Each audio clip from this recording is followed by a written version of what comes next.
Download aplikasi Tarbiyah Sunnah di handphone Anda. Tersedia di Google Play dan App Store. Bismillahirrahmanirrahim. Assalamualaikum warahmatullahi wabarakatuh.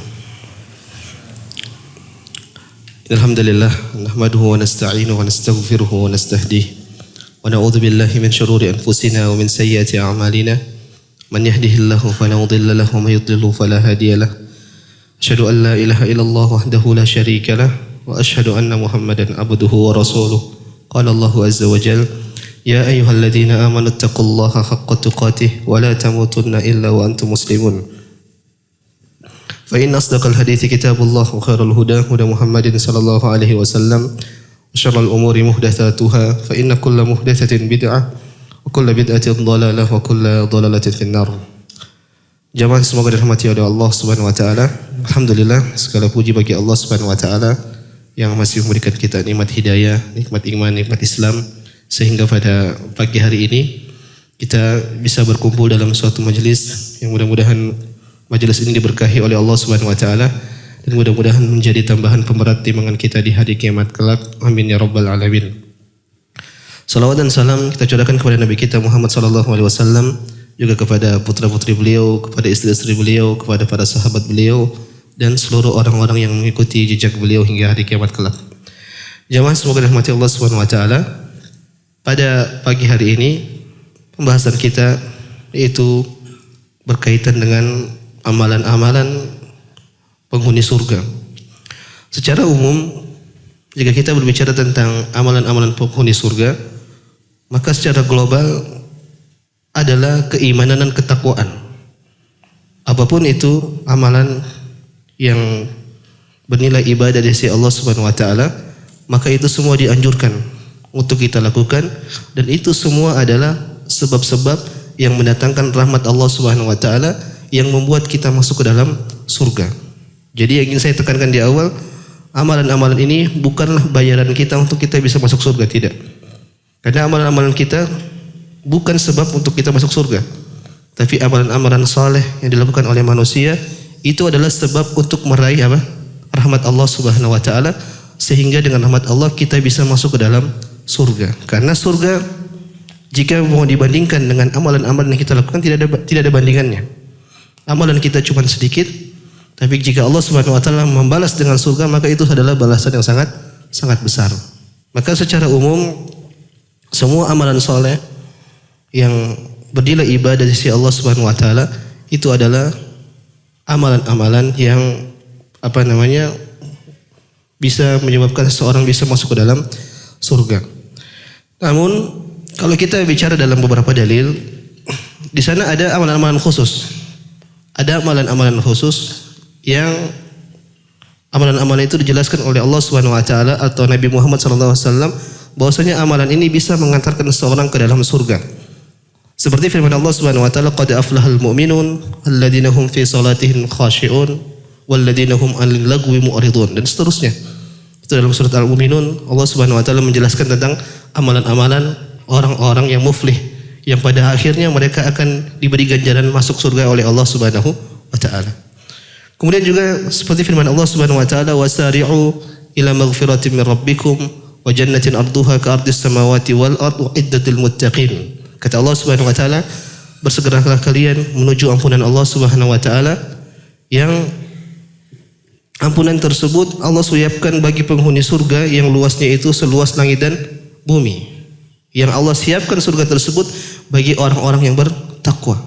Ini dalil kata para ulama bahwa surga itu sudah ada sejak sekarang. Surga sudah ada. Kata Allah Subhanahu wa taala, uiddatul muttaqin. Ini disiapkan surga bagi orang-orang yang bertakwa. Siapa mereka?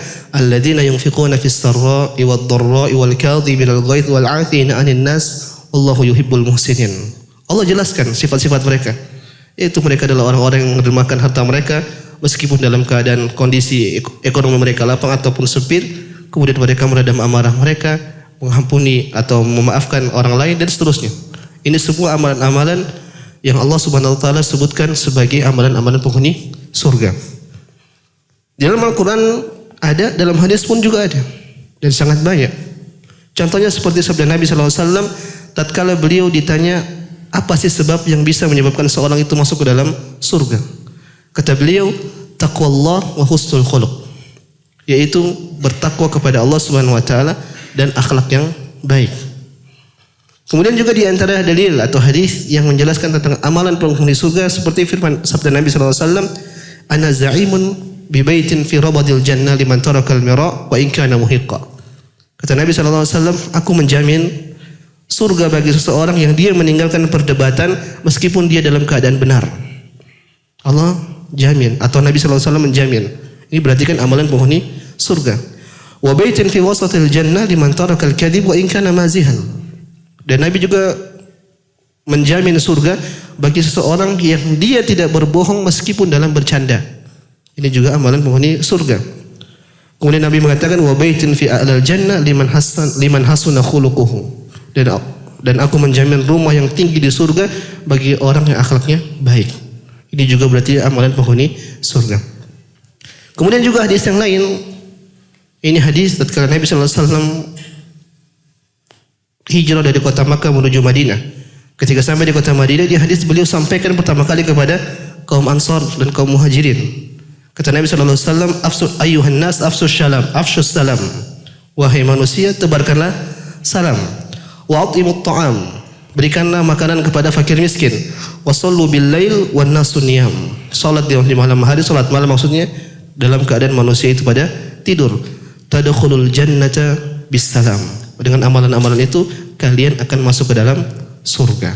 Dan jemaah semoga rahmati Allah Subhanahu wa taala, kalau kita mau kumpulkan hadis-hadis seperti ini sangatlah banyak. Maka itu tadi di awal saya katakan bahwasanya semua amalan yang bernilai ibadah di sisi Allah Subhanahu wa taala itu semua adalah amalan-amalan yang mengantarkan seseorang bisa masuk ke dalam surga. Oleh karena jemaah semoga rahmati Allah Subhanahu wa taala, dijelaskan oleh para ulama bahwasanya seorang di atas muka bumi ini, siapapun manusia, dia pasti bisa mendapatkan rizki dari Allah Subhanahu wa taala. Bahkan siapapun, bahkan makhluk hewan melata pun mendapatkan rizki dari Allah Subhanahu wa taala. Wa ma min dabatin fil ardi illa 'ala Allahi rizquha. Kata Allah Subhanahu wa taala, tidaklah binatang-binatang melata yang di atas muka bumi ini semua kecuali Allah telah menetapkan rizkinya. Semua kita, mau orang muslim, orang mukmin, orang kafir, semua diberikan rizki. Namun di sana ada rizki yang lebih utama yang Allah hanya berikan kepada orang-orang khusus.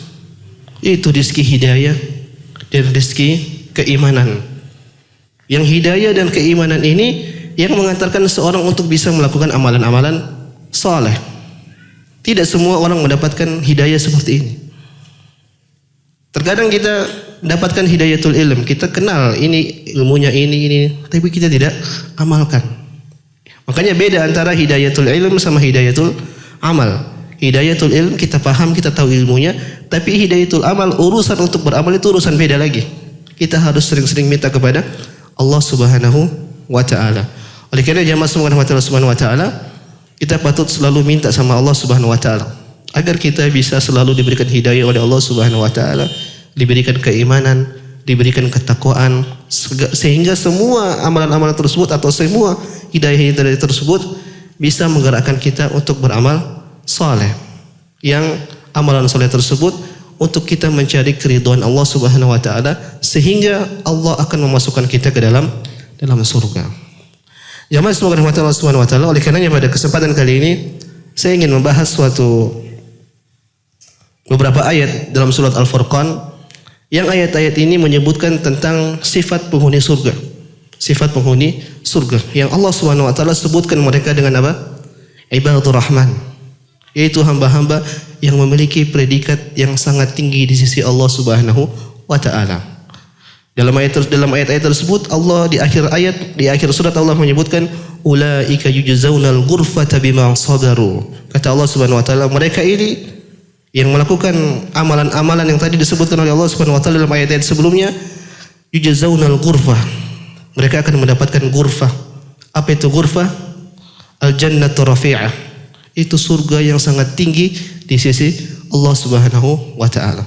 Oleh karena jemaah semua rahmati Allah Subhanahu wa taala, pada kesempatan kali ini coba kita berusaha mengulik, mentadabburi surat Al-Furqan di dalam mulai dari ayat 63 sampai di akhir surat. Mungkin kalau ada yang bawa mushaf dalam HP-nya bisa dibuka, kita akan baca dan kita akan mentadabburi apa sih amalan-amalan penghuni surga yang disebutkan oleh Allah Subhanahu wa taala dalam ayat-ayat tersebut.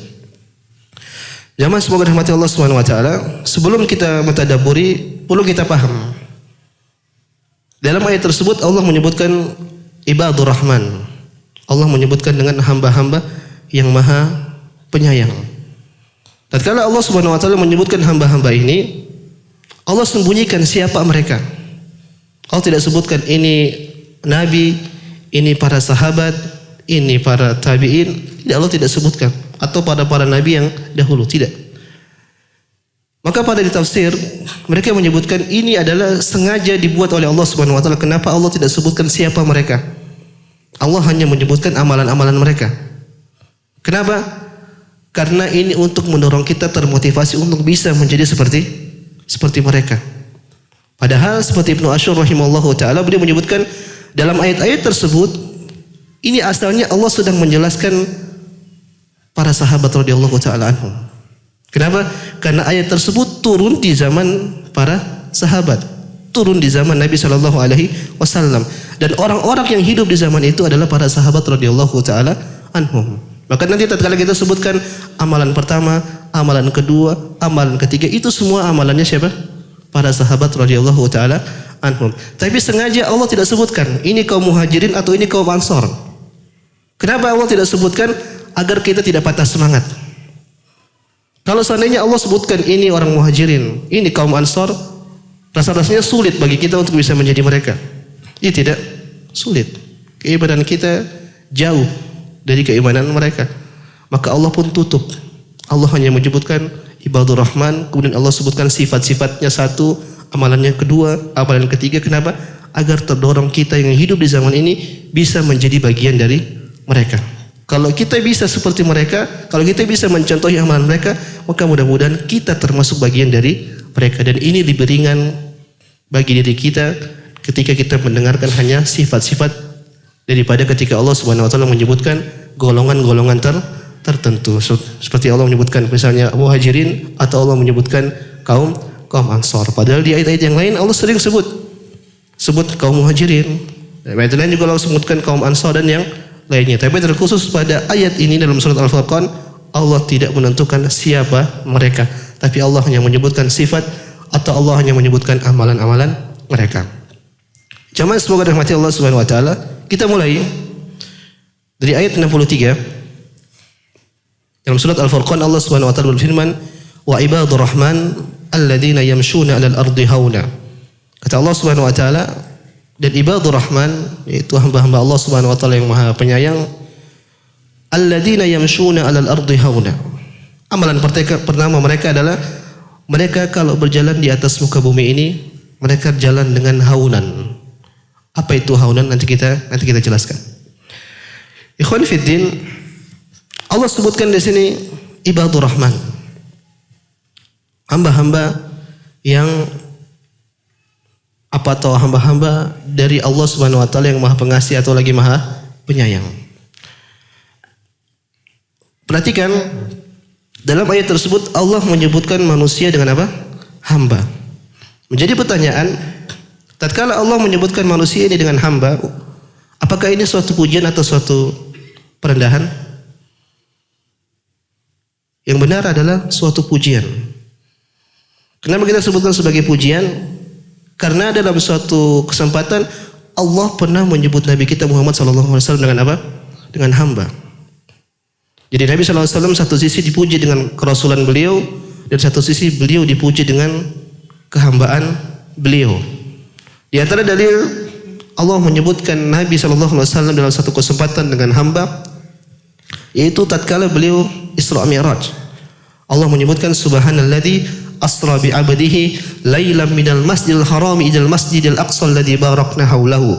Kata Allah Subhanahu wa taala, maha suci Allah Subhanahu wa taala yang telah memperjalankan hambanya. Allah tidak menyebutkan yang memperjalankan rasulnya, tapi Allah sebutkan memperjalankan hambanya. Padahal ini adalah peristiwa yang genting.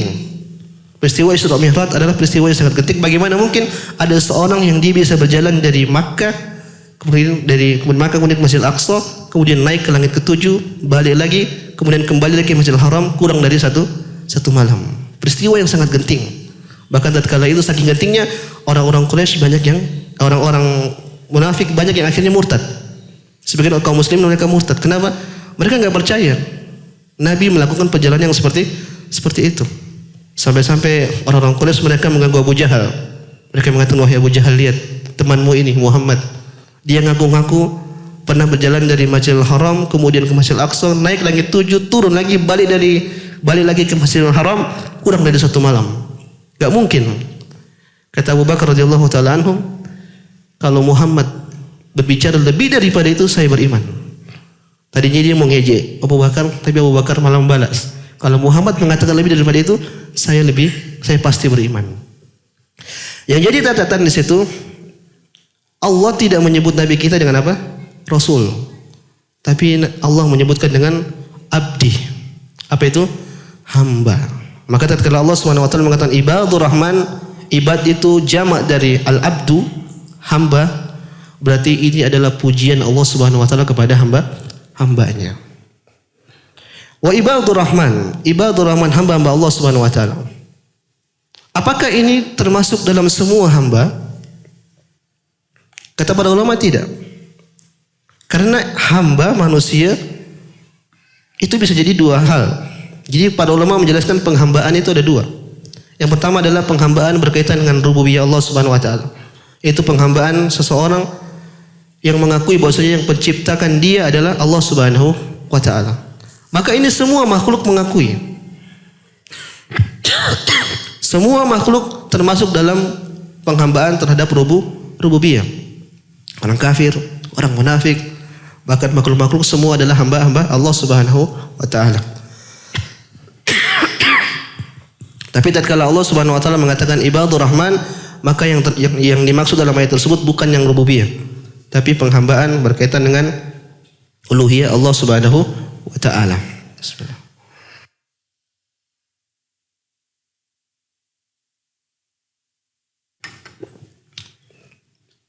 Artinya ibadur rahman ini adalah hamba-hamba khusus, yaitu hamba-hamba yang mereka hanya meletakkan peribadatan mereka hanya kepada Allah Subhanahu wa taala, dan tidak ada hamba yang lebih menghambakan diri kepada Allah Subhanahu wa taala melebihi siapa? Nabi kita Muhammad sallallahu alaihi wasallam.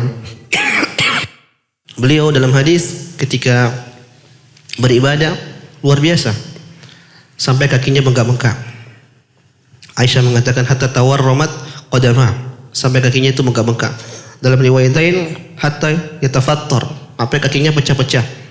Kita enggak ada yang bisa beribadah seperti itu. Maka ketika Aisyah nanya, "Kenapa kau melakukan demikian wahai Rasulullah?" Kata beliau, "Apakah enggak boleh saya jadi hamba yang bersyukur kepada Allah Subhanahu wa taala?" Maka dari sini kita paham tatkala Allah mengatakan ibadur rahman, ini adalah berarti hamba-hamba yang khusus. Bukan semua hamba, tapi hamba-hamba khusus yang hanya menyerahkan peribadatan mereka hanya kepada Allah Subhanahu wa taala. Apa amalan mereka? Yang pertama kata Allah Subhanahu wa taala, alladzina yamshuna 'alal ardi hauna. Kata Allah Subhanahu wa taala, amalan mereka yang pertama adalah ketika mereka berjalan di atas muka bumi ini, mereka berjalan dengan haunan. Apa makna haunan? Ada beberapa pendapat di kalangan para ulama. Haunan yang pertama disebutkan oleh para ulama adalah maknanya adalah arifq, yaitu kelembutan. Jadi dia berjalan dengan kelembutan. Sebagian ulama lagi mengatakan arifq atau haunan artinya adalah as-sakinah, yaitu ketenangan. Dalam riwayat yang lain para ulama menyebutkan bahwasanya haunan adalah al-wiqar, yaitu berwibawa. Dan masih banyak pendapat-pendapat yang lain. Namun kalau kita kumpulkan semua pendapat-pendapat itu, maka semuanya akan kembali kepada satu muara. Apa itu muara tersebut? Tawadhu.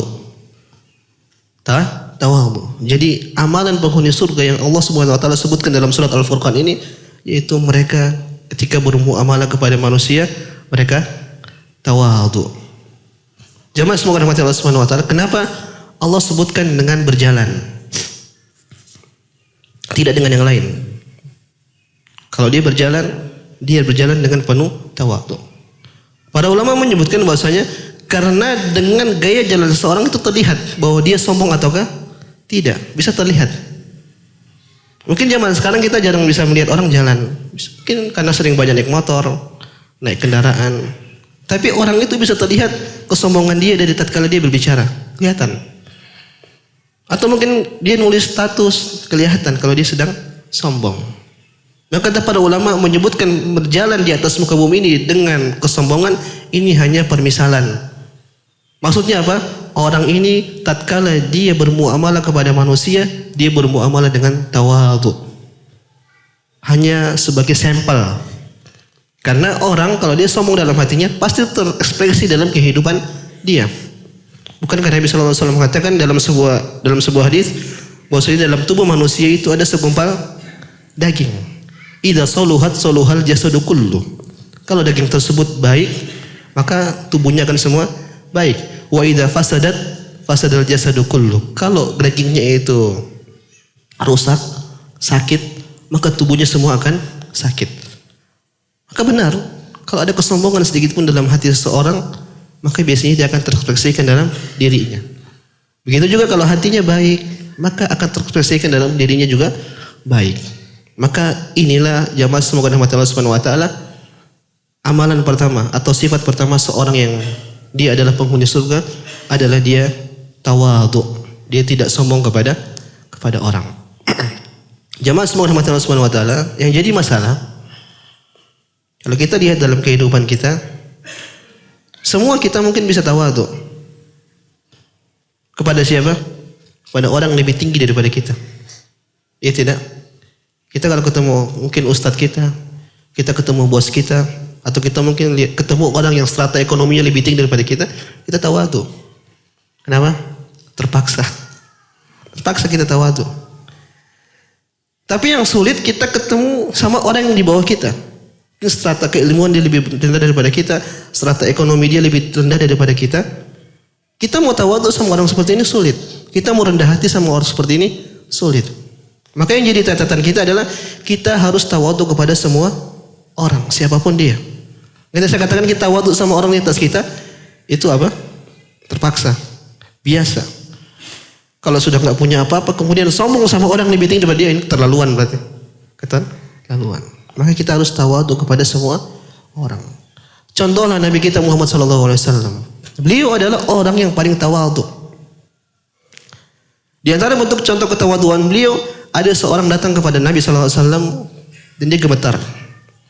Kenapa gemetar? Karena canggung menghadapi seorang pemimpin.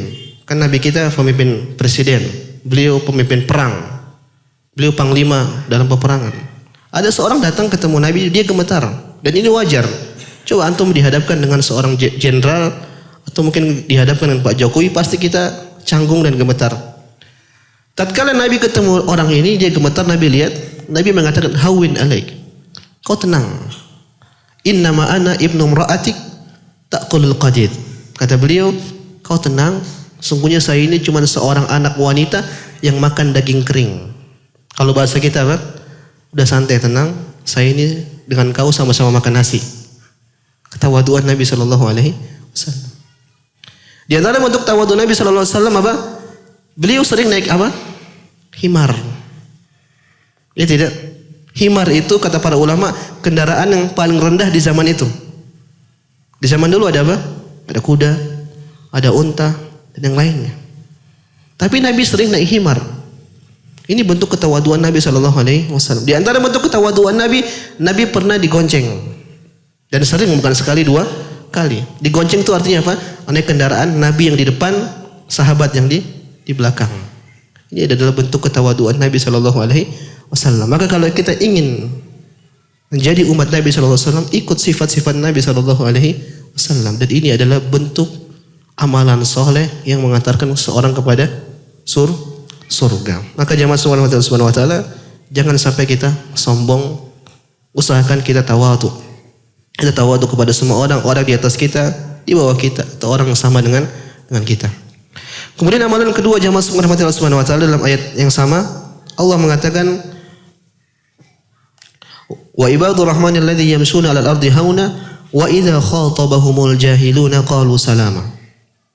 Yaitu apabila orang-orang bodoh menyapa dia, qalu salam, dia akan mengucapkan selamatan bagi kalian, atau mudah-mudahan Allah Subhanahu wa taala berikan hidayah kepada kalian. Jemaah semoga Allah Subhanahu wa taala, ini amalan yang sangat kita butuhkan di zaman-zaman seperti ini. Kenapa saya katakan paling penting? Karena di zaman seperti ini sekarang banyak orang itu nggak tahu, banyak orang jahil.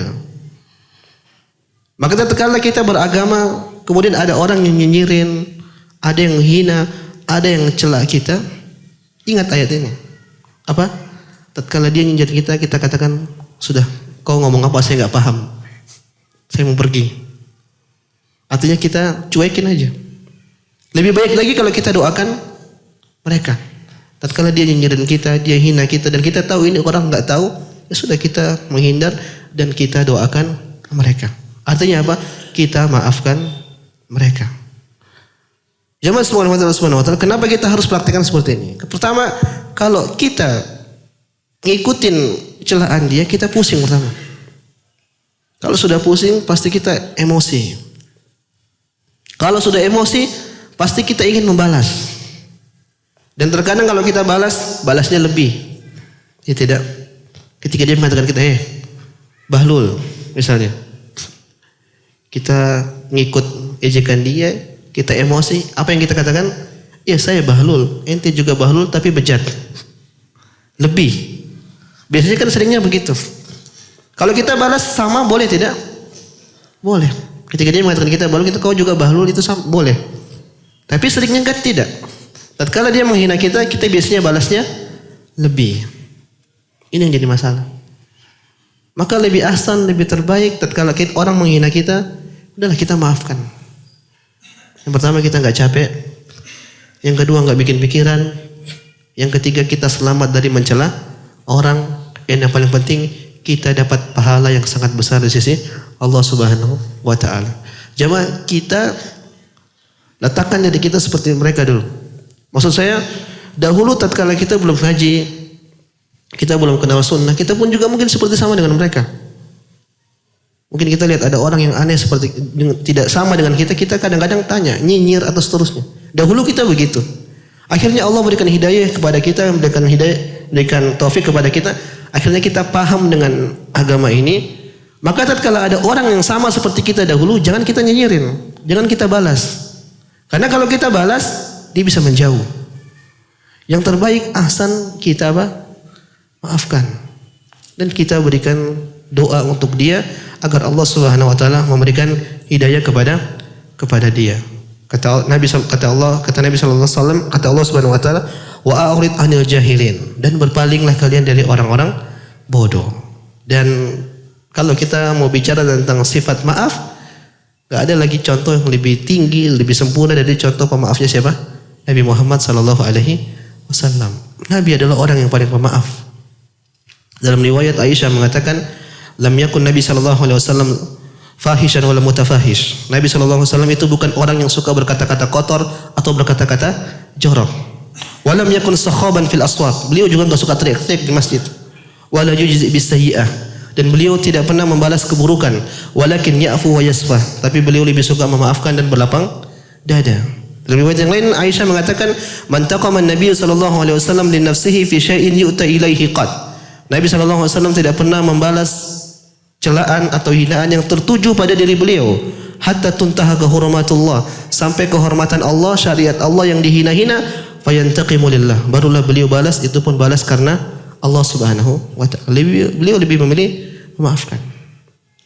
Di antara bentuk contoh memaafkan Nabi sallallahu alaihi wasallam itu ketika Fathu Makkah. Ketika Fathu Makkah, sebelumnya berapa tahun yang lalu Nabi kan diusir. Bahkan leher beliau dinilai dengan berapa? 100 onta. Makanya tatkala beliau keluar dari kota Makkah, beliau sedih. Siapa yang tidak sakit hati diusir dari tanah kelahiran, yang tanah yang paling dicintai, bahkan tanah yang paling lebih dicintai, yang paling dicintai oleh Allah Subhanahu wa taala. Dia harus pergi.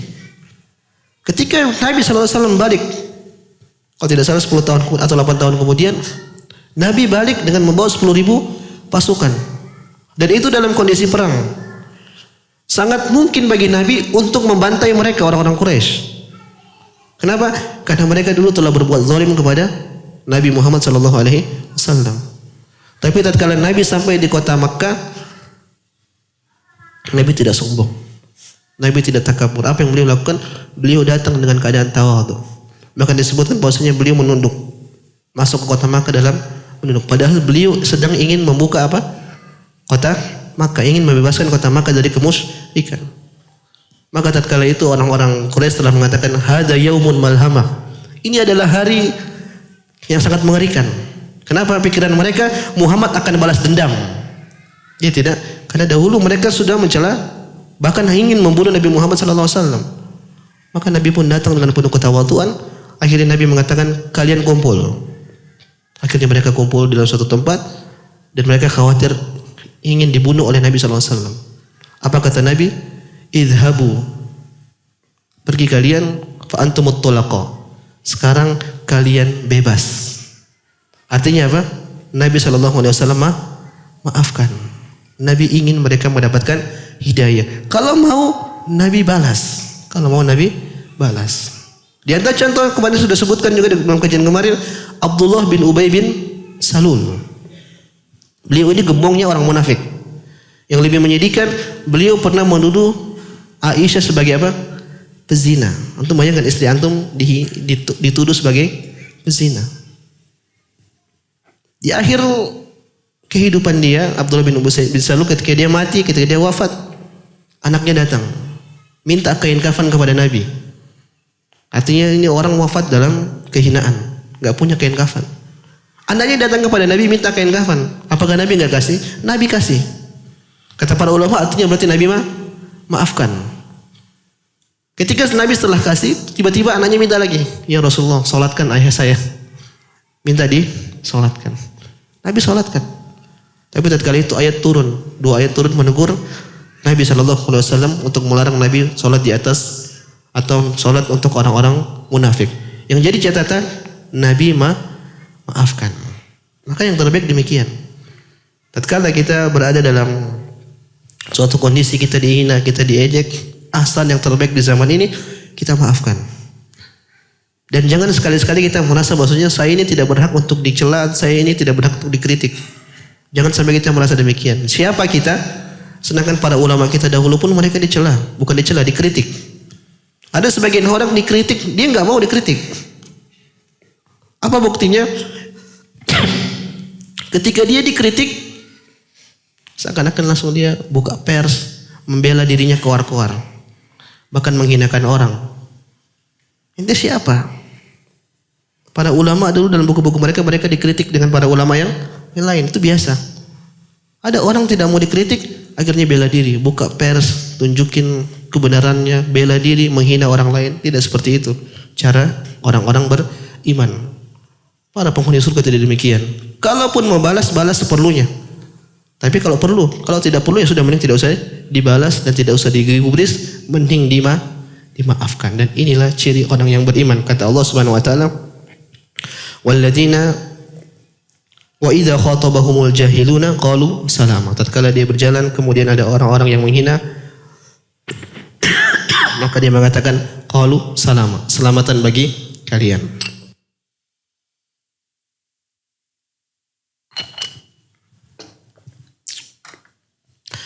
Jamaah yang semoga dirahmati Allah Subhanahu wa taala. Kemudian amalan yang ketiga, Allah Subhanahu wa taala berfirman, "Walladzina yabituna li rabbihim sujjadan wa qiyama." Kata Allah Subhanahu wa taala, mereka adalah orang-orang yang menghabiskan waktu malam mereka dengan sujjadan wa qiyama, yaitu dengan sujud dan juga berdiri. Maksudnya apa? Mereka melaksanakan apa? Salat malam.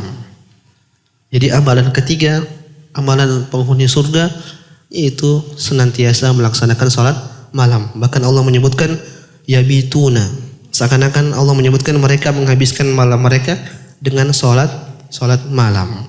Maka jamaah semoga Allah Subhanahu wa taala ingin jadi penghuni surga, maka jadilah hamba-hamba yang melaksanakan salat malam. Dalam hadis Nabi sallallahu alaihi wasallam mengatakan, "Alaika biqiyamil lail. Hendaknya kalian melaksanakan salat malam. Fa innahu da'bus salihina qablakum. Sesungguhnya salat malam itu adalah kebiasaan orang-orang soleh terdahulu sebelum kalian. Ingin jadi orang soleh, berarti lakukan namanya salat malam. Jamaah semua rahmatullahi subhanahu wa ta'ala, ini menakjubkan. Disebutkan oleh para ulama tafsir, lihat mereka ini tadi, sifat pertama tadi apa Pak? Tawadhu. Ya kan? Amalan mereka tawadhu. Amalan kedua apa? Maafkan. Amalan ketiga, mereka sholat malam. Kalau zaman sekarang orang katakan di siang hari hablun minan nas. Ketika di malam hari hablun minallah. Jadi di siang hari beribadah, di malam hari beribadah. Di siang hari beribadah dengan akhlak, di malam hari beribadah, sholat malam, berdoa kepada Allah Subhanahu wa ta'ala. Sempurna orang-orang seperti ini. Maka kita ingin jadi penghuni surga, kita contoh orang-orang seperti ini. Di siang hari dia tidak sombong. Dia dapat pundi-pundi pahala dari akhlaknya. Dan kata para ulama, berakhlak itu adalah amalan yang paling cepat mendekatkan seseorang untuk mendapatkan pahala yang sangat besar. Saya contohkan misalnya, kita punya uang 10 juta. Kita mau sedekah, habis. 10 juta satu orang 100 ribu lah. Tinggal dikali berapa orang yang dapat. Habis itu habis. Tapi kalau kita beribadah dengan akhlak kita, nggak habis-habis. Kita di kantor, kita berakhlak mulia, dapat pahala. Kita di circle kita berakhlak mulia, kita dapat pahala. Kita di pasar, kita berakhlak mulia, kita dapat pahala. Semua gerak-gerik kita, itu semua bernilai pahala di sisi Allah Subhanahu wa ta'ala. Oleh karenanya para ulama, Nabi mengatakan, di antara hal yang paling cepat mengantarkan seorang kepada surga, liman hasuna khuluquhu, itu bagi orang yang akhlaknya baik. Maka mungkin bagi kita yang tidak direzekikan harta yang banyak, kita bisa mengalahkan orang yang punya harta dengan apa? Dengan akhlak kita. Kita beribadah dengan akhlak kita. Di siang hari kita tawadhu, kita memaafkan. Kita kembali di amalan ketiga, yaitu amalan mereka, yaitu melaksanakan apa? Salat malam. Jamaah semua rahmatullah subhanahu wa ta'ala, menjadi pertanyaan, tatkala Allah mengatakan walladzina yabituna lirabbihim sujjadan wa qiyama, mereka itu adalah orang-orang yang menghabiskan malam mereka dengan salat malam. Apakah jika kita ingin seperti mereka, kita harus habiskan malam kita dengan salat malam? Tidak. Tidak semua kita bisa melakukan itu. Kita nggak mampu. Kita salat 2 jam aja sebulan sekali. Ketika bulan Ramadan. Setelah itu mundur, bahkan tidak bisa jadi tidak salat. Dijelaskan oleh Ibnu Abbas radhiyallahu taala anhuma, man shalla rak'atain aw akthar ba'da al-isya faqad bata lillahi sajidan wa qa'ima. Barang siapa yang salat ba'da isya 2 rakaat atau lebih, maka orang seperti ini sudah dicatat telah melaksanakan salat semalam penuh. Saya ulang, man shalla rak'atain aw akthar, barang siapa yang salat 2 rakaat atau lebih ba'da isya, setelah isya, faqad bata lillahi sajidan wa qa'ima. Maka dia sudah mengisi malamnya dengan salat malam. Maka jamaah semoga rahmat Allah Subhanahu wa ta'ala, bagi kita yang belum terbiasa melaksanakan salat malam, coba praktekkan. Mungkin kita nggak bisa di akhir malam. Ya udah habis isya 1 rakaat kalau nggak mampu. Salat apa? Witir. Habis salat isya, salat ba'diyah, langsung tutup dengan 1 rakaat. Mudah-mudahan kita dicatat sebagai orang telah menghabiskan malam kita dengan apa? Salat malam. Tapi kan gak mungkin seumur hidup kita 1 rakaat terus. Gak mungkin. Pasti kita nambah 3. Habis itu nambah lagi 5. Nambah lagi 7 dan seterusnya. Lama-lama 1 jam. Lama-lama 2 jam. Kalau kita konsisten, maka itu yang terbaik. Intinya jangan sampai malam kita terlewat kecuali tidak melaksanakan salat malam. Meskipun hanya 1 rakaat. Imam Ahmad rahimahullahu ta'ala, beliau punya pendapat apa? Beliau mengatakan salat witir itu wajib. Salat witir itu wajib. Kenapa? Saking pentingnya namanya salat witir. Karena Nabi SAW tidak pernah meninggalkan salat witir. Namun yang benar salat witir hukumnya hanya sekedar sunnah. Tapi tidaklah Imam Ahmad berpendapat salat witir itu wajib karena kegentingannya namanya salat malam. Karena salat malam itu adalah seperti charger charger keimanan seseorang. Seorang di atas muka bumi ini di siang hari dia akan menghadapi lika-liku kehidupan. Dia akan mendapatkan fitnah cobaan, fitnah mungkin di kantor, fitnah di jalan, macam-macam fitnahnya. Maka untuk seorang bisa menghadapi keimanan fitnah-fitnah tersebut, dia harus mengkondisikan dirinya di pagi hari itu siap, segar. Caranya apa? Dengan dia melaksanakan sholat malam. Oleh karena dalam di ayat-ayat Nabi SAW diutus oleh Allah, ayat yang pertama kali turun apa? Ya ayyuhal muzammil qumil laila illa qalila. Kata Allah Subhanahu wa taala, wahai yang sedang berselimut, bangunlah salat malam. Bangunlah salat malam. Nabi sallallahu alaihi wasallam, Allah Subhanahu wa taala perintahkan Nabi untuk melaksanakan salat malam. Kenapa? Karena di malam hari itu bisa menimbulkan keikhlasan kepada seorang sehingga keimanannya tercas, sehingga dia bisa menghadapi kehidupannya dengan baik, dengan penuh keimanan kepada Allah Subhanahu wa taala. Jamaah semoga rahmat Allah Subhanahu wa taala. Kemudian amalan yang berikutnya setelah tawadhu, kemudian memaafkan, kemudian yang ketiga salat malam, yang keempat Allah Subhanahu wa taala mengatakan walladzina yaquluna rabbana srif 'anna adzab jahannam, yaitu mereka mengatakan Rabbana, ya Tuhan kami, isrif 'anna adzab jahannam, palingkanlah kami dari neraka jahannam, inna adzabaha kana gharama, karena sungguhnya azab neraka itu apa? Gharama. Berdasarkan ayat ini, maka kita simpulkan amalan yang keempat bagi orang-orang penghuni surga, yaitu mereka berdoa kepada Allah Subhanahu wa taala untuk dijauhkan dari azab neraka.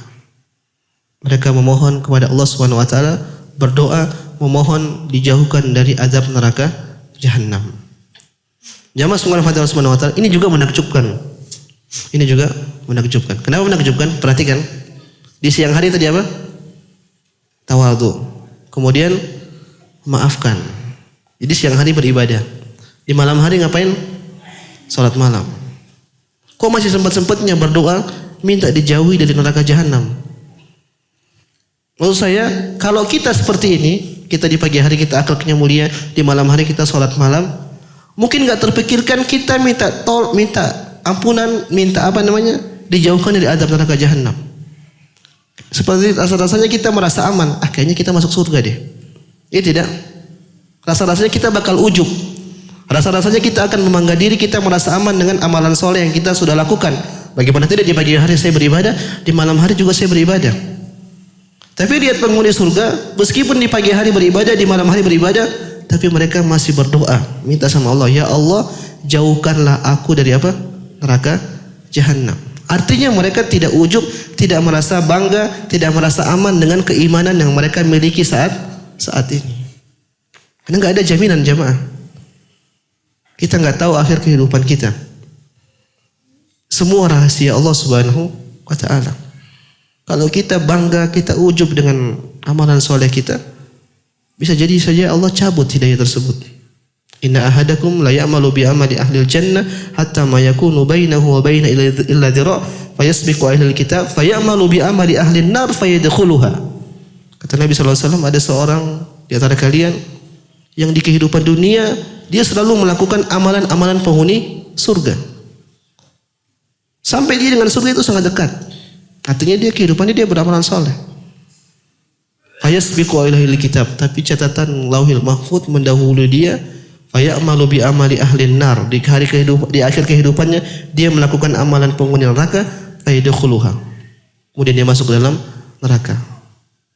Su'ul khatimah, enggak ada, kita enggak bisa jamin bagaimana kesudahan kita. Maka di antara yang bisa kita lakukan adalah kita harus istiqomah. Kata Ibnu Katsir rahimahullahu taala, man 'asha 'ala syai' mata 'alaihi. Barang siapa yang terbiasa dalam suatu kehidupan kegiatannya, maka dia akan diwafatkan dalam keadaan tersebut.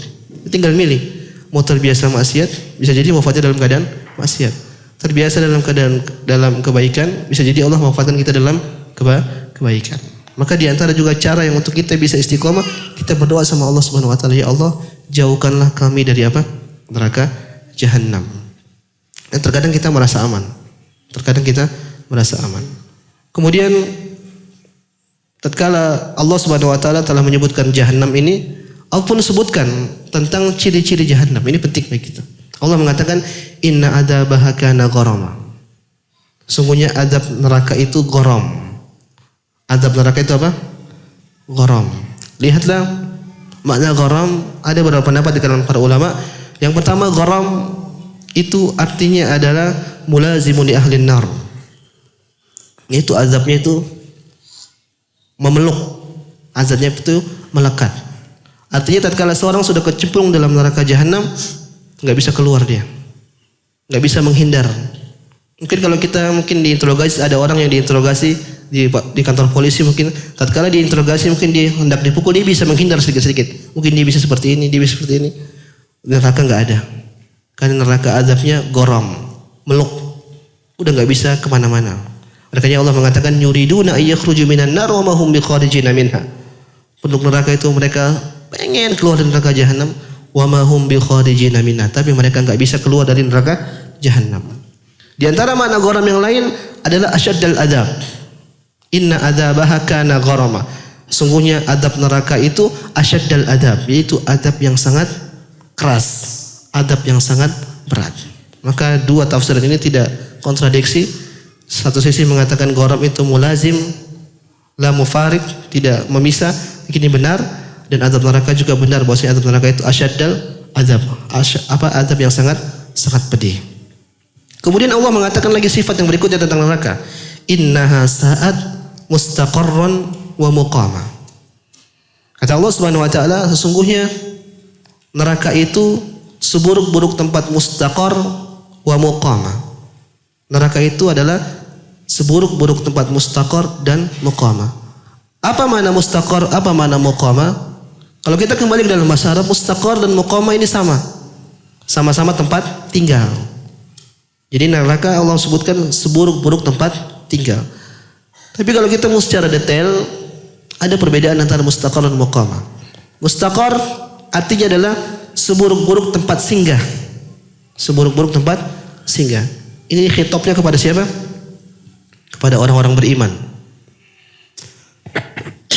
Karena kita tahu orang beriman tidak semuanya langsung masuk surga. Sebagian orang beriman harus singgah dulu di mana? Di neraka jahanam. Maka seorang seburuk apapun, tapi kalau dia punya aslul iman, punya sedikit keimanan dalam hatinya, maka pada ujungnya dia akan masuk ke dalam surga. Tapi sebelum itu dia dicuci dulu di neraka jahanam. Maka kata Allah, innaha sa'at mustaqarran. Neraka adalah seburuk-buruk tempat apa? Singgah bagi orang-orang yang beriman. Kemudian Allah mengatakan innaha sa'at mustaqarran wa muqama. Muqama artinya adalah tempat tinggal. Berarti ini untuk siapa? Orang-orang kafir. Karena orang-orang kafir enggak singgah.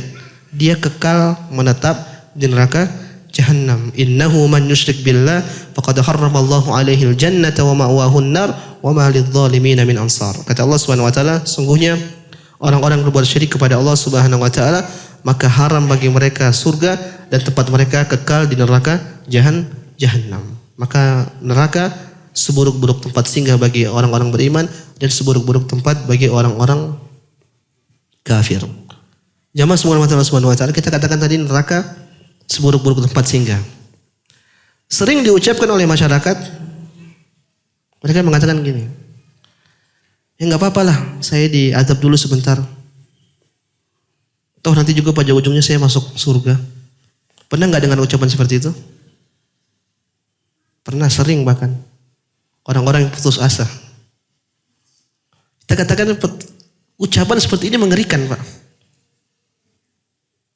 Bagaimana ketika dia mengucapkan itu kemudian Allah kabulkan? Allah kabulkan, kan ngeri. Kedua, apakah kau kuat dengan adab neraka jahanam? Dan kau bilang cuma sebentar, apakah kau tahu sebentar? Bisa tahun-tahun bahkan ribuan tahun. Kita di dunia, kita lihat saudara-saudara kita diazab di mana? Di Gaza. Kita sudah ngeri. Apakah kita mampu bisa seperti mereka? Tidak mati-mati diazab seperti itu? Kita aja sudah nggak kuat, ngelihat aja nggak kuat. Bagaimana kita mau menerima azab yang azab di neraka itu tidak ada tandingannya dengan azab yang ada di mana? Di dunia. Terus kita mengatakan, nggak apa-apa lah, saya di neraka dulu sebentar. Yang penting kan nanti saya masuk surga. Ini ngeri. Jangan sampai kita mengucapkan perkataan demikian seperti ini, bahaya. Kalau Allah kabulkan bisa jadi terjadi. Gak usah jauh-jauh lah. Kita belek tangan kita kasih cuka, kita kasih oli, kita kasih pertalite. Sakit tidak Pak? Sakit itu baru ujian dunia. Sebulan begitu mau nggak? Gak bakal kuat kita. Terus gimana mau mengatakan nggak apa-apa saya di neraka Jahanam? Kalau ada orang-orang mengatakan demikian, kita tegur. Kalau bisa kita tegur. Kalau mampu kita untuk nasihatin, kita nasihatin. Jangan sampai demikian. Allah itu maha pemaaf. Inna Allah yaghfiru dzunuba jami'an. Allah SWT itu maha pengampun semua dosa. Kalau kita bersalah, kita kembali memohon kepada Allah SWT. Dan pasti kalau kita ikhlas meminta mohon ampunan kepada Allah, pasti Allah ampuni. Tujuan kita, orientasi kita apa? Masuk surga. Nggak singgah-singgah di neraka Jahanam. Nanti kalau ente singgah di neraka Jahanam, antum punya gelar. Apa namanya? Jahannamiyun. Alumni neraka. Ngeri. Kemudian Allah mengatakan selanjutnya, ayat selanjutnya, walladzina idza anfaqu lam yusrifu wa lam yaqturu wa kana baina dzalika qawama. Kata Allah Subhanahu wa taala, dan mereka itu adalah orang-orang yang menginfakkan harta mereka dalam keadaan lam yusrifu, tidak berlebih-lebihan, wa lam yaqturu, dan tidak kekurangan, wa kana baina dzalika qawama. Infak mereka itu berada di tengah-tengah. Jadi amalan penghuni surga yang ke berapa ini? Kelima, yaitu infak mereka itu di tengah-tengah. Tidak terlalu berlebihan dan juga tidak terlalu kekurangan. Para ulama tatkala membahas ini, mereka mengatakan ini adalah infak-infak yang sunnah, bukan infak yang wajib. Kalau infak yang wajib, sebesar apapun kita harus keluarin. Ya tidak, misalnya kita punya aset, ada zakatnya besar, kita harus keluarin zakat tersebut. Mau seberapa besar apapun kita harus keluar. Demikian juga bukan infak yang haram. Infak yang haram sekecil apapun nggak boleh kita keluarkan. Nggak boleh kita keluarkan. Tapi infak di sini adalah infak-infak yang mubah dan infak-infak yang sunnah. Kita contohkan misalnya dalam keluarga kita. Misalnya kita punya jatah wajib ngasih istri kita dengan jumlah nominal tertentu. Ini wajib. Misalnya taruhlah 5 juta lah. Misal kita kasih istri kita 5 juta. Maka kita boleh menginfakkan kepada istri kita selebihnya. Itu bahkan yang terbaik. Tapi tatkala kita menginfak kepada istri kita, tidak boleh terlalu berlebihan. Contohnya misalnya ada orang-orang atau sebagian orang yang punya kebiasaan harus beli sesuatu yang paling mahal. Contohnya mungkin, mohon maaf, ibu-ibu beli tas yang sangat mahal. Tas puluhan juta. Padahal cuma buat isi gorengan kecil. Ini namanya bukan ciri atau sifat-sifat dari ibadur rahman. Bukan dari amalan orang-orang penghuni surga. Kenapa? Berlebihan. Apa mana manfaat dijelaskan oleh para ulama? Manfaat itu kita keluarkan duit sedikit tapi manfaatnya besar. Tapi kalau kita mengeluarkan duit dengan jumlah yang besar tapi manfaatnya sedikit, ini namanya apa? Tabdzir. Mubadzir. Dan mubadzir adalah di antara perbuatan syaitan. Maka hati-hati tatkala kita ingin berinfak, jangan juga kita berinfak terlalu berlebihan, secukupnya, tengah-tengah. Tapi tatkala kita mendengar secukupnya, jangan juga kita terlalu pelit.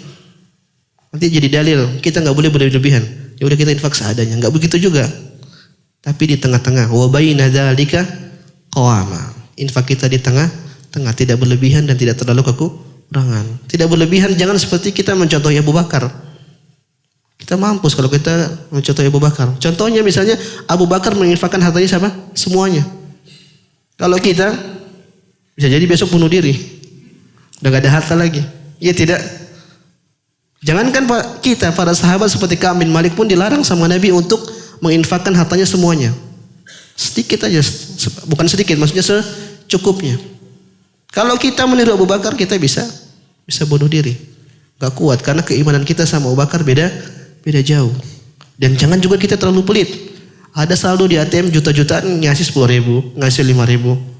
Itu juga terlalu pelit. Maka kita di tengah-tengah. Inilah ciri-ciri ibadur rahman, ciri-ciri amalan penghuni surga. Tatkala mereka bersedekah di tengah-tengah, tidak terlalu berlebihan dan tidak juga terlalu kekurangan.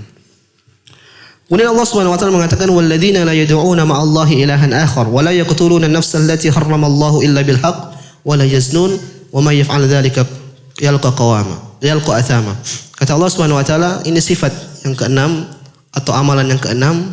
Kata Allah Subhanahu wa taala, mereka itu tidak pernah berbuat kesyirikan kepada Allah Subhanahu wa taala. Wa la yaqtuluna an-nafsa allati harrama Allahu illa bil haqq, dan mereka juga tidak pernah membunuh jiwa tanpa hak. Kemudian yang ketiga, wala yaznun, dan mereka tidak berbuat zina. Wa may yaf'al dzalika yalqa athama. Barang siapa yang melakukan dosa-dosa ini, dia akan dilemparkan kepada atham. Apa itu atham nanti kita jelaskan.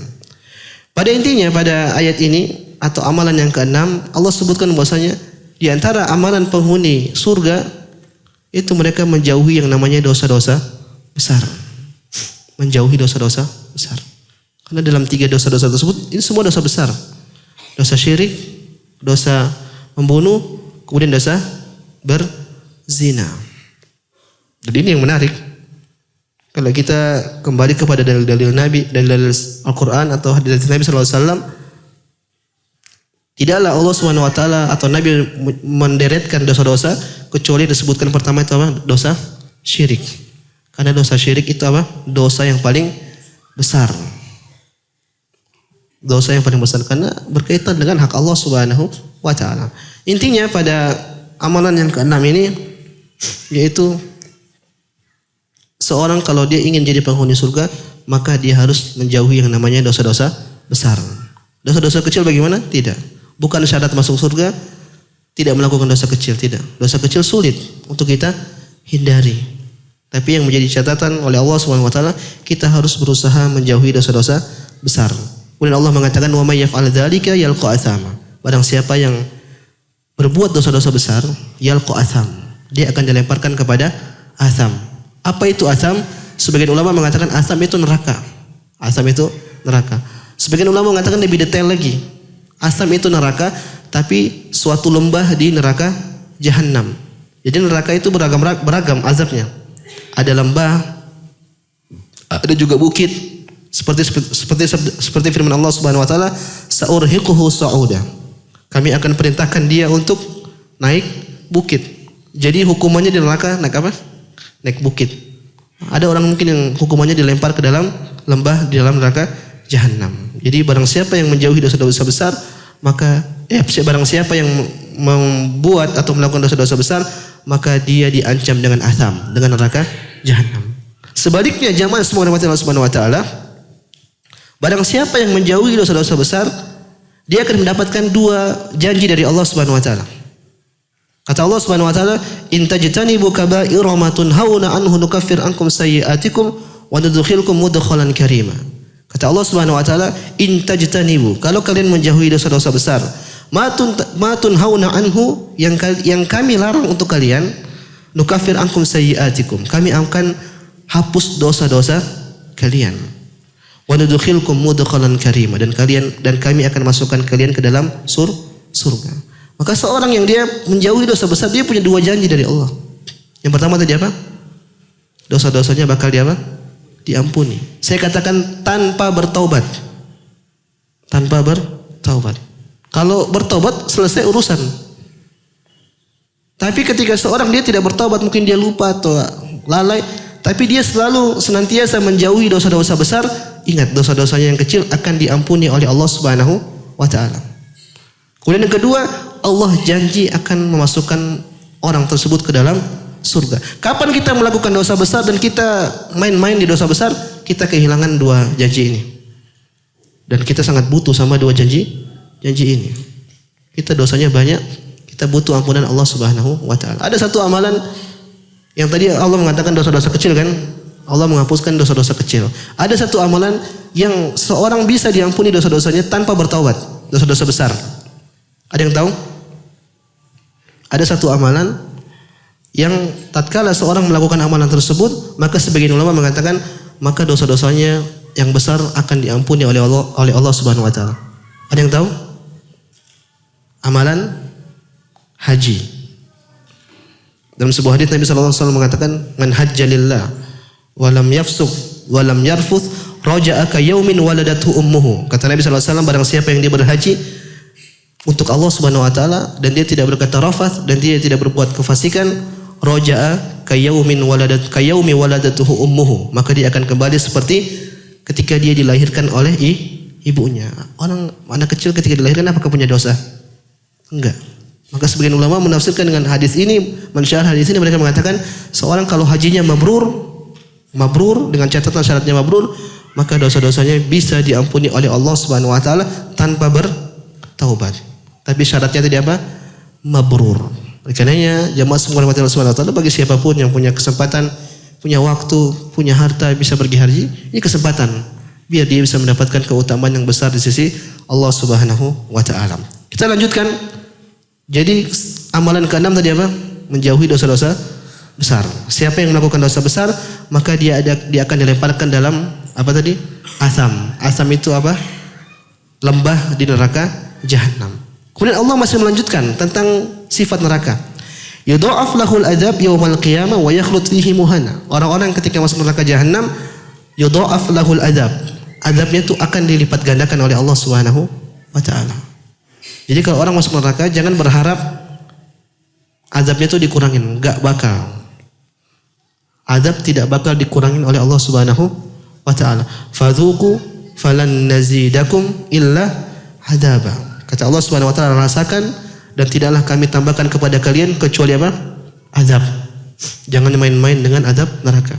Oleh karenanya orang-orang kafir ketika di kuburan mereka sangat khawatir ditiupnya sangkakala. Kenapa? Karena mereka paham, tatkala mereka dibangkitkan dimasukkan ke dalam neraka Jahannam, mereka akan mendapatkan azab yang lebih besar. Di kuburan mereka sudah sengsara, tapi mereka lebih khawatir lagi kalau sudah masuk ke dalam neraka Jahannam. Sebaliknya orang-orang mukmin ketika di kuburan, ketika dalam barzakh, mereka sangat menunggu-nunggu yang namanya apa?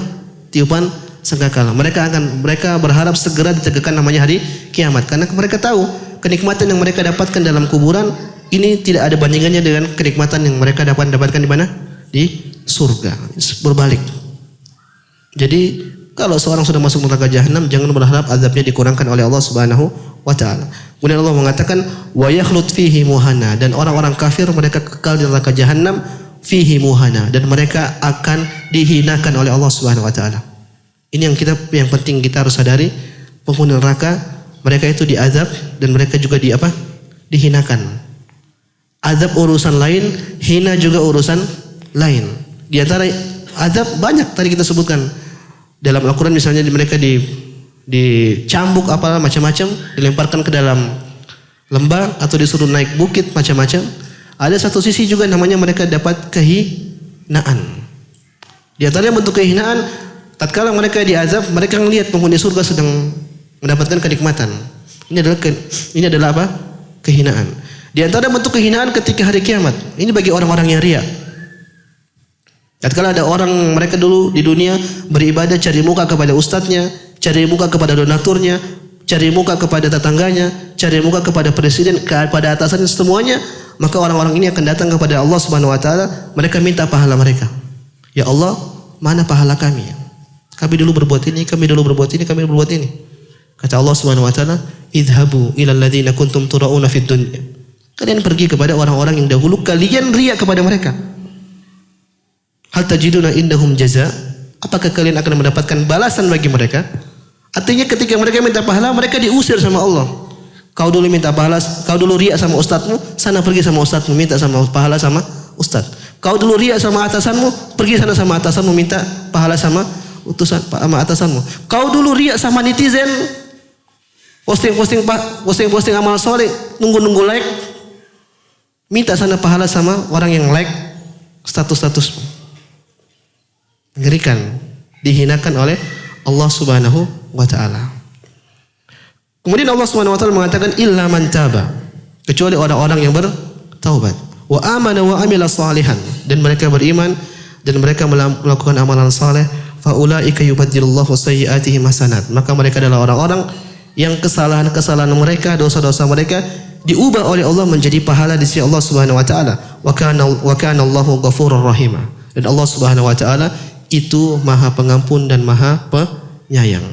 Jamaah, ini ada ayat yang memberikan harapan kepada kita. Tadi Allah sebutkan dosa-dosa besar. Siapa yang melakukan ini, dia akan kekal, dia akan dilempar kemana tadi? Lembah. Kemudian dia akan mendapatkan azab yang berlipat. Kemudian dia kekal di neraka Jahanam. Kemudian ayat selanjutnya, ayat ini Allah mengatakan, kecuali hamba-hamba yang bertaubat. Kecuali hamba-hamba yang bertaubat. Wa amana, beriman kepada Allah Subhanahu wa taala. Wa amila salihan, dan dia melakukan amalan-amalan saleh. Fa ulaika yubaddilullahu sayyi'atihim hasanat. Ini ayat subhanallah. Kita puji Allah Subhanahu wa taala. Apa kata Allah? Siapa yang taubat, beriman, beramal saleh, Allah akan ganti dosa-dosanya, diubah menjadi apa? Kebaikan. Apa makna ini? Sebagian ulama mengatakan Allah akan ubah kebiasaan dia. Dulu dia pemabuk, dulu dia pemain musik, dulu dia riba. Ketika dia bertobat, Allah akan ubah kebiasaan dia. Artinya apa? Akhirnya dia mungkin jadi orang yang di medan dakwah. Artinya Allah ubah dia jadi orang-orang yang bertakwa. Kebiasaannya berubah. Sebagian ulama tidak. Kita pahami secara zahir ayat. Allah mengatakan Allah akan ubah dosa-dosanya menjadi apa? Kebaikan. Maka barang siapa yang dulu dia berbuat dosa besar, kecil, apapun itu dosa-dosanya, tatkala dia melakukan tiga ini, apa tadi? Bertobat, beriman, beramal saleh, Allah benar-benar akan mengubah dosa-dosanya menjadi apa? Pahala di sisi Allah Subhanahu wa taala. Apakah kita masih ragu untuk bertobat kepada Allah Subhanahu wa taala? Apakah kita mutung, putus asa sama Allah Subhanahu wa taala? Allah Maha Penyayang kepada hambanya. Allah lebih sayang kepada kita daripada sayangnya orang tua kepada kita. Kalau kita kembali jujur, bukan tobat sambal, tobat yang benar-benar tulus, tobat yang nasuha, maka kita insya Allah akan bisa mendapatkan janji Allah tadi. Allah akan ubah dosa-dosa kita yang dahulu kita lalai, Allah ubah jadi apa? Kebaikan di sisi Allah Subhanahu wa taala. Dalam Sahih Muslim disebutkan ada seorang yang dia dihisab oleh Allah Subhanahu wa taala, kemudian Allah katakan tampakkan dosa-dosa kecilnya. Ketika ditampakkan dosa-dosa kecilnya, dia udah gemeter. Dia takut, saya binasa ini. Ternyata Allah katakan ubah dosa-dosa kecil itu jadi apa? Pahala. Ketika dia tahu dosa-dosa kecilnya jadi pahala, kemudian dia mengatakan kepada Allah, ya Allah, saya dulu pernah melakukan ini, saya dulu pernah melakukan ini, saya dulu pernah melakukan ini. Tampakkan semuanya. Kenapa? Karena dia berharap semua dosa-dosa semuanya itu diubah oleh Allah jadi apa? Jadi kebaikan. Ini dalil kata para ulama bahwasanya seorang kalau dia tobatnya tulus, tobatnya benar-benar nasuha dan diterima oleh Allah Subhanahu wa taala, maka semua keburukan-keburukan yang dia lakukan dahulu bisa menjadi pundi-pundi pahala di sisi Allah Subhanahu wa taala. Urusan pahala urusan Allah Subhanahu wa taala, terserah Allah Subhanahu wa taala. Allah Maha Pengasih, Maha Penyayang kepada hambanya. Kemudian Allah mengatakan yang selanjutnya, walladzina la yashhaduna zur wa idza marru bil lagwi kirama. Ini masih kelanjutan dari amalan-amalan saleh. Itu amalan keberapa berarti? Amalan ketujuh.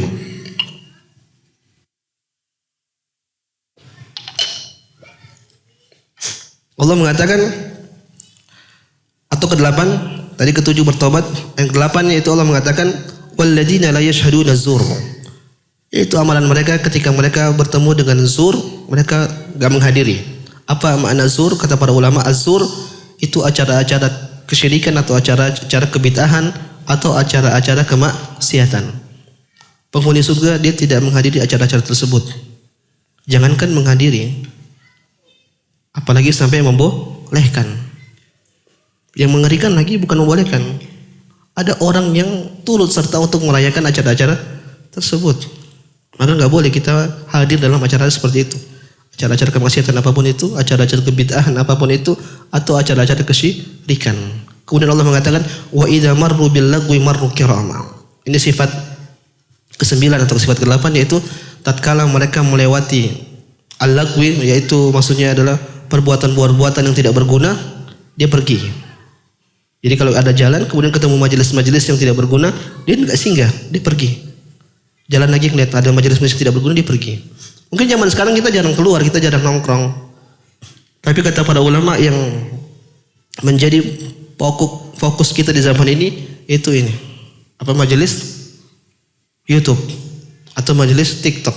Tatkala kita share-share TikTok atau share-share YouTube mungkin pengen cari kajian, ketemu podcast yang tidak bermanfaat, lelucon-lelucon, ini namanya majelis lagwi. Majelis yang tidak berguna, tidak bermanfaat. Kalau ada manfaatnya misalnya urusan bisnis ini ada manfaatnya. Tapi kalau cuma ketawa-ketiwi, ngomong ngalur ngidur yang enggak jelas, maka ini majelis-majelis yang harus kita tinggalkan. Ini ciri orang penghuni surga. Wa idza marru bil lagwi marru kirama. Tatkala dia melewati majelis-majelis yang tidak berguna, dia lewat dengan penuh kehormatan. Dia tidak singgah, apalagi sampai mendengar dengan seksama. Kemudian Allah menyebutkan selanjutnya, walladzina idza dzukiru bi ayati rabbihim lam yakhiru 'alaiha summan wa umyana.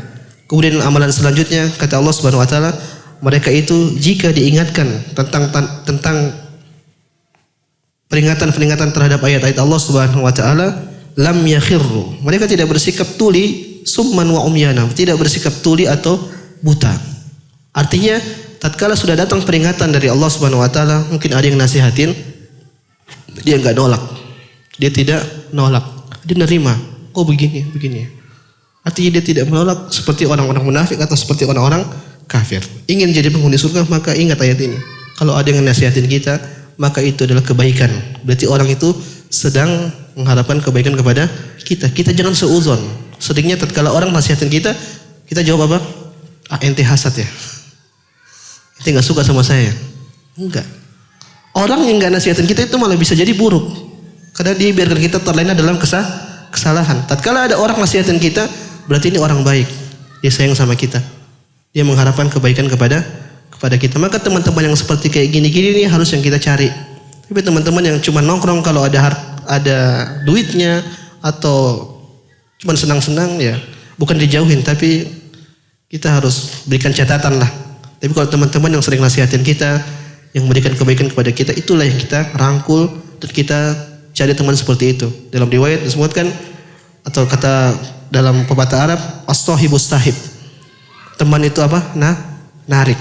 Kalau teman kita baik, dia akan menarik kita kepada kebaikan. Tapi kalau teman kita buruk, dia akan menarik kita kepada keburukan. Kemudian amalan selanjutnya Allah mengatakan walladzina yaquluna rabbana hab lana min azwajina wa dzurriyyatina qurrata a'yun waj'alna lil muttaqina imama. Kata Allah Subhanahu wa taala, dan mereka itu selalu berdoa, Rabbana hab lana, ya Allah berikanlah kepada kami istri-istri dan keturunan-keturunan yang menyenangkan hati kami. Waj'alna lil muttaqina imama, dan jadikanlah kami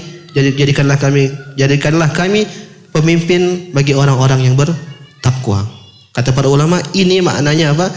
Mereka itu mengarahkan dan mendoakan keluarganya. Artinya apa? Tidak egois, tidak mikir diri sendiri, tidak mikir saya masuk surga nanti keluarga saya terserah.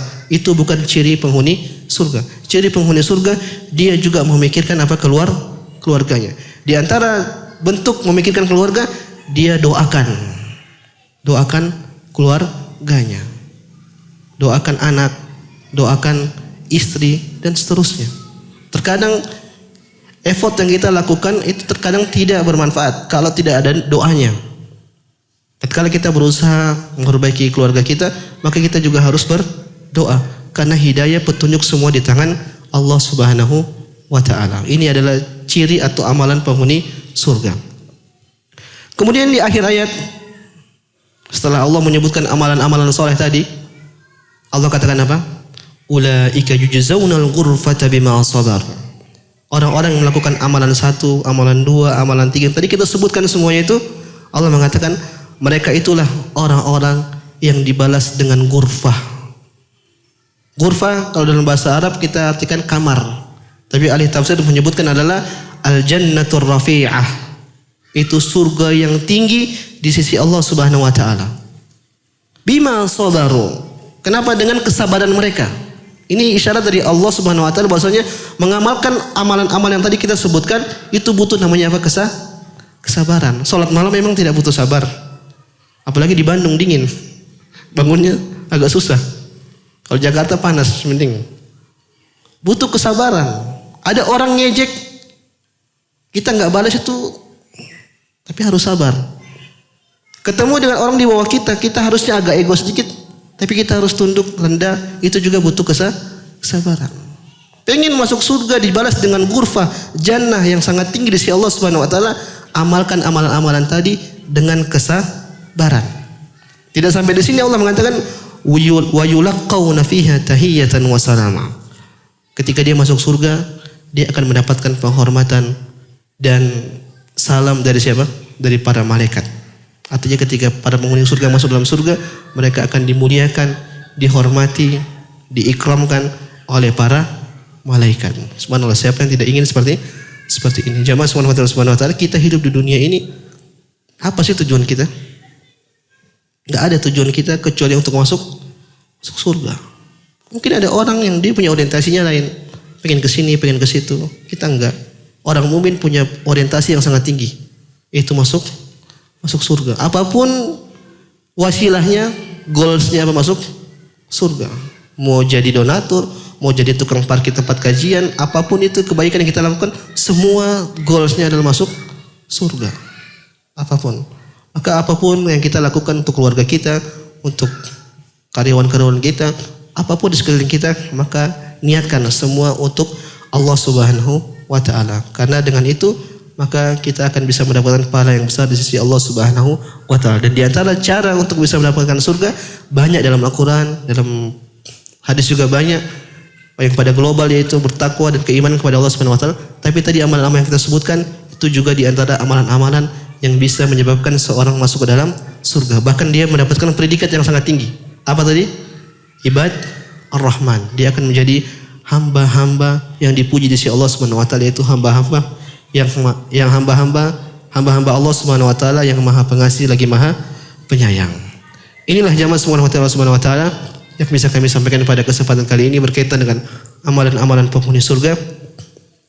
Mudah-mudahan Allah Subhanahu wa ta'ala memberikan kita taufik, memberikan kita hidayah sehingga kita bisa mengamalkan amalan-amalan tadi, sehingga dengan rahmat Allah Subhanahu wa ta'ala Allah bisa memasukkan kita ke dalam surganya. Amin ya rabbal alamin. Kalau ada benarnya ini datang dari Allah Subhanahu wa ta'ala, kalau ada salahnya ini murni dari kejahilan saya dan saya siap rujuk dari kesalahan tersebut. Wassallallahu ala nabiyina Muhammad wa ala alihi wa sahbihi ajma'in. Ustaz, apakah boleh mendatang tempat-tempat wisata atau tempat apa ini yang satunya? Atau cukup dengan majelis ilmu taman surga? Jamaah subhanahu wa ta'ala, ke puncak, ke Dago boleh tidak? Boleh. Itu hukumnya apa? Mubah. Gak ada masalahnya kalau kita mau pergi tamasya, kita mau berhiburan, itu hukumnya adalah mubah. Boleh-boleh saja. Apalagi kalau kita lagi penat, kita refreshing, terkadang itu kita butuh. Maka tidak jadi masalah. Maka tidak bisa ditabrakkan dengan apakah lebih baik kita datang ke mana? Ke majelis-majelis ilmu. Kalau kita mau bandingkan ya jelas lebih terbaik majelis ilmu. Karena Nabi mengatakan ini apa? Min riyadil jannah, adalah taman-taman surga. Tapi kan ya kita manusia lah. Kita tahu apa namanya? Tahu sifat kita. Kita tuh kan kadang-kadang butuh dengan namanya jalan-jalan, butuh dengan namanya refreshing. Kalau kita butuh nggak masalah. Tapi jangan sampai kita lalai dengan namanya apa? Majelis-majelis ilmu. Kata Umar bin Khattab, hayya bina nu'minu sa'ah. Mari kita kumpul, kita tambahkan keimanan kita. Dengan kita mendengar hadis-hadis Nabi, kita mendengar firman-firman Allah Subhanahu wa taala, keimanan kita akan bertambah di sisi Allah Subhanahu wa taala. Jadi hukum ke Dago apa boleh, Pak? Boleh. Jalan-jalan boleh.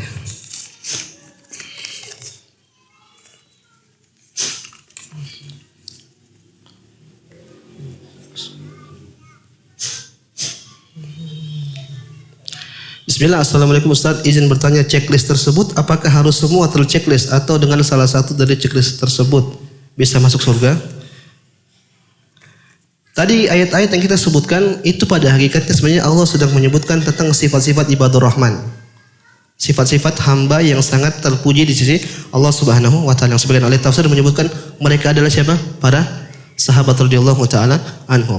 Maka untuk masuk ke dalam surga sebenarnya ini diantara wasilah untuk kita masuk ke dalam surga. Bukan seharusnya kita bisa harus mengamalin semua, enggak. Agak sulit memang. Tapi kita akan melakukan apa semampunya. Tapi kalau kita bisa melakukan semua itu yang terbaik. Bahkan kita akan mendapatkan predikat namanya apa? Ibadur Rahman. Maka sekali lagi kita masuk surga itu bukan karena apa? Amalan kita, enggak. Kita masuk surga bukan karena amalan kita. Tapi kita masuk surga itu karena kita beramal, kita mencari apa?